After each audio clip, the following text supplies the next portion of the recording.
அவனா சொல்றாரு. நம்ம குழந்தை எப்படிதான் கேட்க மாதிரி கட்டுனா பண்ணிய பெருமாள். அப்படி இருக்கிற பட்சத்துல எம்பெருமானுக்கு கல்யாணம் ஒரு பெரிய கேள்வி, தேவர்கள் சமுதாயத்தில் ஒரு கேள்வி வருது. ஒரு மனுஷனுக்கு கல்யாணம் பண்ணா அந்த மணமகனும் மணமகளும் என்ன பண்றா, ஸ்ரீமன் நாராயண மாற்றப்பட்டு அந்த ஸ்ரீமன் நாராயண தாரவாத்தை கூட சொன்னா வந்துருது தாமசாமி.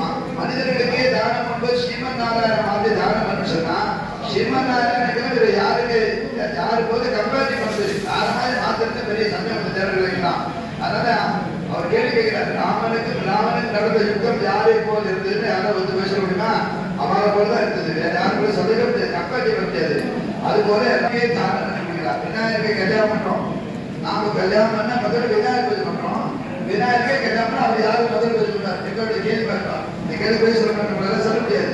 அப்ப விநாயகரே பூஜை பண்ணா அப்படி கேட்கலாம் சொல்றாரு. அதனால வந்து இந்த மண்டபத்திலே இந்த அரங்கத்திலே நாயகனா இருக்கக்கூடிய எம்பெருமானுக்கு தெற்கல்யாணம் பெண்கள் எல்லாம் தெய்வத்தின் பரிமையில் இருக்கிறது. நிஜன்மாவது வேணும், ஆண்கள் ஒரு ஜென்மா, பெண்கள் 2 ஜென்மா. ஏன்னா அவள் மனிதனாக இருக்கிறார். அப்புறம் தார்மீகங்கள் பரிமைகள் இருந்தாலும் அது போனா போச்சு.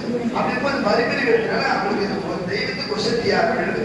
அப்படி இருக்கும்போது அந்த கண்மணிகள் எல்லாம் தீர்க்கசுமையா இருக்கும்போது இந்த பராத்தி மகாலட்சுமி நாங்கள் பண்ணிட்டார். நான் எப்பெல்லாம் மாநில கட்டிக்கிறோம் பெண்கள் எல்லாம் தீர்க்கசுமையா இருப்பேன் அனுகிரம் பண்ணார். மாறி உடனே பெருமாள் நீ என்ன சொல்லி நாளைக்கு மேல வசதியா இருக்கிறார்.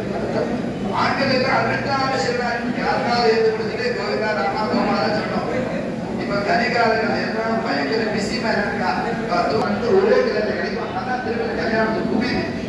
ஒரு கல்யாணம் சொன்னா 108 அஸ்வதான பலன் கிடைக்கும்.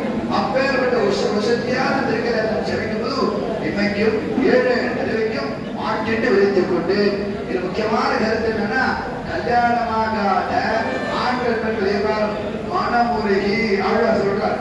உள்ளதா உருகி குரல் தடுத்து நாத்தெழும்ப கண்ணனே பாசோடு உண்ணும் சோறும் பகலும் நேரும் தின்னும் வெற்றிலையும் எல்லாம் கண்ணங்களே அந்த சத்தியமான ஒரு வாக்கு கொடுக்குறாங்கன்னா ஒரு திருக்கல்யாணம். அந்த திருக்கல்யாணத்தை செஞ்சால நான் வீட்டில் குழந்தைகளுக்கு சீக்கிரம் கல்யாணம் கை போகணும். யோசிக்கிறான் சொன்னா ஏழு சனி இல்ல செவ்வாய் எரிசே இருக்குங்கிறான், அடிக்க போறான். எந்த தோஷங்களா இருந்தாலும் பெருமாள் பார்வை விட்டு வந்தா போதும். தேவர் எம்பெருமான் திருவருடைய பெருவருள் அந்த திருவருடைய எம்பெருமானை சேவித்தால் இகவர சுகமனா கிடைக்கப்பட்டு நம் இல்லங்களில் கல்யாணம் போராட்டத்தை கொண்டும் அந்த சத்தியமான வாக்கியத்தை எம்பெருமான் அருள்வாய்க்கிறார்.